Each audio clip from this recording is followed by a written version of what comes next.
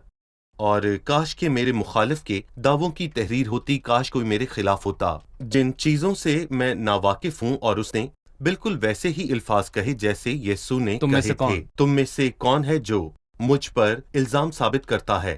کوئی یہ دعویٰ نہیں کر سکتا کہ میں نے ظلم کیا یا کسی ایسی چیز کی خواہش کی اور اسے دھوکے سے حاصل کیا. ایوب نے کبھی ایسا نہیں کیا اور وہ اپنی بات پر قائم رہا. اس نے دستخط کیے، وہ تب بھی اپنی بات پر قائم رہا، چاہے گیہوں کے بدلے اونٹ کٹارے اور جو کے بدلے کڑوے دانے اگیں. یہ ناممکن ہے. اور اگر ایسا ہو بھی جائے تو بھی وہ اپنے الفاظ پر قائم رہے گا. قوت بھرے الفاظ. میرا آپ دونوں سے ایک سوال ہے.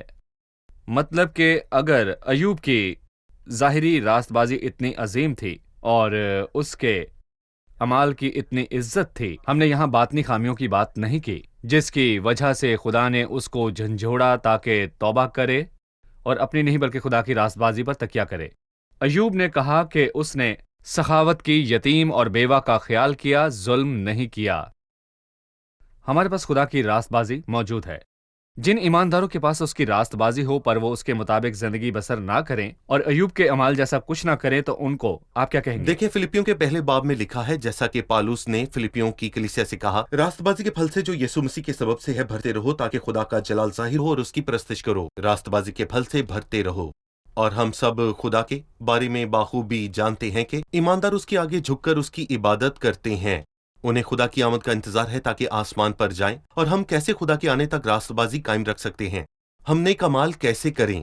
اور یوحنا نے بھی اپنے پہلے خط میں اس پر بات کی تھی اور یعقوب نے اس پر عملی پیغام دیا. یہ معاملہ الفاظ کا نہیں ہے. آپ کو چاہیے کہ آپ اپنے ایمان کا ثبوت اپنے کاموں سے دیں. اگر کوئی بھائی یا بہن ننگی ہو اور ان کو روزانہ کی روٹی کی کمی ہو تو تم میں سے کوئی ان سے یہ کہے کہ سلامتی کے ساتھ جاؤ، اور ان سے یہ بھی کہے کہ گرم اور سیر رہو. مگر جو چیزیں تن کے لیے درکار ہیں اگر وہ انہیں نہ دیں تو ان کا کیا فائدہ؟ اور ہمارے خدا اور باپ کے نزدیک خالص اور بے عیب دینداری دراصل یہ ہے کہ یتیموں اور بیواؤں کی مصیبت کے وقت ان کی خبر لیں اور اپنے آپ کو دنیا سے بے داغ رکھیں. یہاں اس نے عبرانیوں کے 13ویں باب کی 2 چیزوں کا ذکر کیا ہے. خدا کے حضور روحانی قربانی یہ ہے کہ مسافروں کے لیے اپنے دروازے کھولیں. مسافر پروی سے غافل نہ رہو. مسافر پروی سے غافل نہ رہو، ہر ایک سے بھلائی کریں، ان کو روٹی اور پانی دیں. یتیموں، بیواؤں اور غریبوں کا خیال کریں اور بھلائی اور سخاوت کریں. بالکل نہ بھولیں کہ خدا ایسی قربانیوں سے خوش ہوتا ہے. صحیح. اکثر ہم خدا کو وہ قربانیاں پیش نہیں کرتے جن سے وہ خوش ہو. بھائیات، میں کہنا چاہتا ہوں کہ ہمیں ایوب سے زیادہ استحقاق حاصل ہے. روح القدس ایوب میں نہیں بسا پر وہ ہمارے اندر بستا ہے. ایوب کے پاس بائبل مقدس کی کوئی کتاب موجود نہیں تھی، ہمارے پاس 66 کتب ہیں. ہم ایوب سے الگ ہیں کیونکہ اس کی الہی قدرت نے وہ سب چیزیں جو زندگی اور دینداری سے متعلق ہیں ہمیں عبادت کی. جی، خدا کا روح ہم میں ہے. یہ سب ایمانداروں کے لیے شرم کی بات ہے کہ وہ راست بازی سے زندگی نہ گزاریں. میں یہاں اس بات کو نمایاں کرنا چاہتا ہوں. اگر میں نے محتاج سے اس کی مراد روک رکھی یا ایسا کیا کہ بیوہ کی آنکھیں رہ گئیں، یہاں فقط محتاجوں کی ضرورت پوری کرنے کی بات نہیں ہوئی. اگر میں نے محتاج کی مراد روک رکھی، اس کی خواہش پوری اس کی نہ مراد وہ مشرقی علاقے میں رہتا ہے. ذرا سوچیں کہ ایک دن ایک عورت نے آ کر ایوب سے بات کی کہ اس عورت نے ایوب سے کہا کہ اس کے بچوں کو ناشتے میں دودھ اور مکھن پسند ہے، اور میرے خیال میں اس نے اس سے کہا کہ انہیں گائیں رکھنی چاہیے. تو وہ اس عورت کی مراد کے مطابق اپنے ریوڑ سے اس عورت کو 2 گائیں دے دیتا ہے. اس نے ایسا کچھ نہیں کیا کہ بیوہ کی آنکھیں رہ جائیں، اور اس نے بیوہ کو روتے ہوئے نہ چھوڑا، جبکہ اس عورت نے خدا سے اپنی ضرورت کے لیے فریاد کی. اور ایوب نے کبھی بھی اپنے خدا کو منع نہ کیا، بلکہ وہ اس کی ضرورت پوری کر کے اپنے رب کو خوش کرتا ہے. میں نے بیوہ کا دل ایسا خوش کیا کہ وہ گانے گاتی ہے. اس نے ان کو دکھ نہیں دیا، اور یہ بہت ہی شاندار کلام ہے. اور یہ سچ میں کمال کی بات ہے۔ خداوند ہمیں اس پر عمل کرنے کی توفیق دے۔ جب ہم عملی راست بازی کو چھوڑ دیں تو ہم گناہ کرتے ہیں، اور اس سے ہمارے ایمان کے معیار پر سوال اٹھتا ہے۔ جو ایمان ہمیں عملی طور پر راست باز نہ بنائے وہ ایمان مردہ سمجھا بالکل جاتا صحیح۔ ہے۔ آج کے پروگرام سے آپ نے کیا سیکھا؟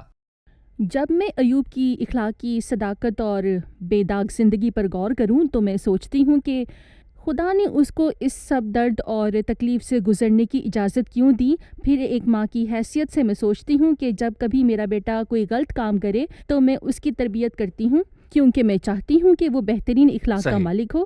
مجھے مسیح کے الفاظ یاد آئے، پس جب کہ تم برے ہو کر اپنے بچوں کو اچھی چیزیں دینا جانتے ہو تو تمہارا آسمانی باپ اپنے مانگنے والوں کو اچھی چیزیں کیوں نہ دے گا۔ خدا چاہتا تھا کہ ایوب اپنی بہترین بھلائی کے شکل لیے۔ میں ہو۔ صحیح۔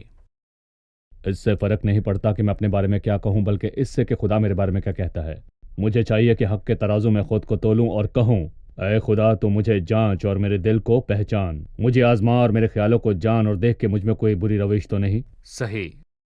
میں ایوب کی صفات سے بہت حیران ہوئی۔ اس نے گناہ نہیں کیا، اس نے کسی کو مصیبت میں دیکھ کر خوشی نہیں منائی، اس نے اپنے دشمنوں سے بدلہ نہیں لیا، یتیموں اور بیواؤں کی عزت کی۔ میں نے اس سے 3 سبق حاصل کیے۔ بہت سے لوگ پوچھتے ہیں کہ جن کے پاس بائبل نہیں ان کا کیا قصور ہوگا۔ دراصل خداوند نے اپنی شریعت سب لوگوں کے دلوں میں رکھی ہے تاکہ کوئی بھی اس تک پہنچ سکے۔ دوسری بات یہ ہے کہ خدا کے اصول تخلیق کی شروعات سے اب تک ویسے ہی ہیں، اس لیے اگر کوئی مختلف اصول آئیں تو ہم آرام سے جان سکتے ہیں کہ وہ خدا کی طرف سے ہیں یا نہیں ہیں۔ ایوب کے پاس بائبل نہیں تھی، نہ کوئی کتاب تھی جس میں خدا کا کلام اور اس کے احکام درج ہوں۔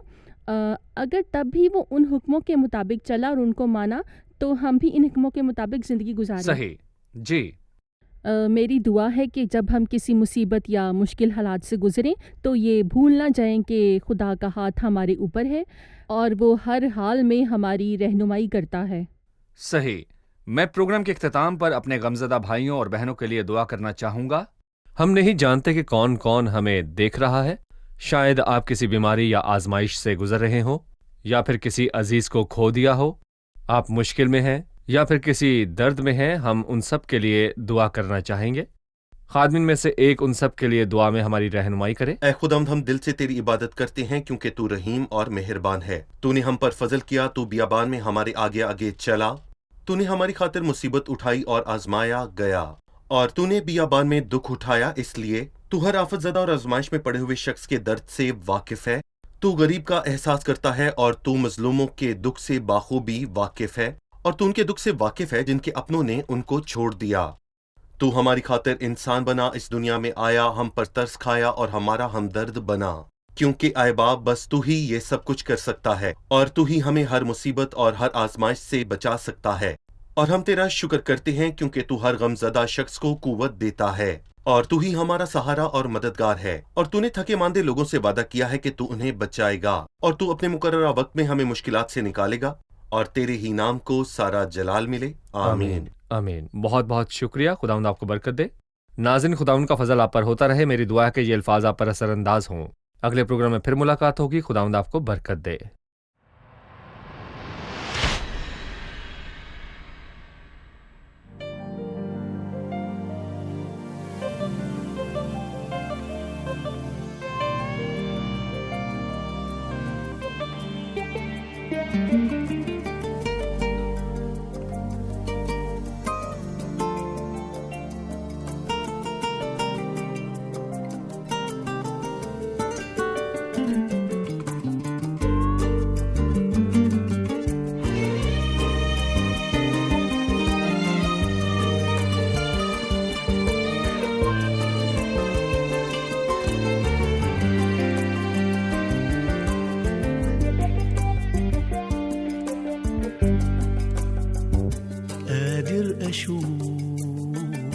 حضنك مخبيني في ضعفي وكل خوف، قادر أشوف قلبي الصغير وانت شايله على الكفوف، قادر أشوف حضنك مخبيني في ضعفي وكل خوف، قادر أشوف قلبي الصغير وانت انت شايله على الكفوف، المجيثون ولا صخور قدام سفينتي وعمري مليان بالكسور، أندى عليك تبني الجسور وتنجي نفسي واطير معاك زي النسور، قلبي اللي حبك فرحته تضم وتشيل رعشته وايدك بتمسح دمعته ما انت العطور، قلبي اللي حبك فرحته تضم وتشيل رعشته وايدك بتمسح دمعته ما انت العطور.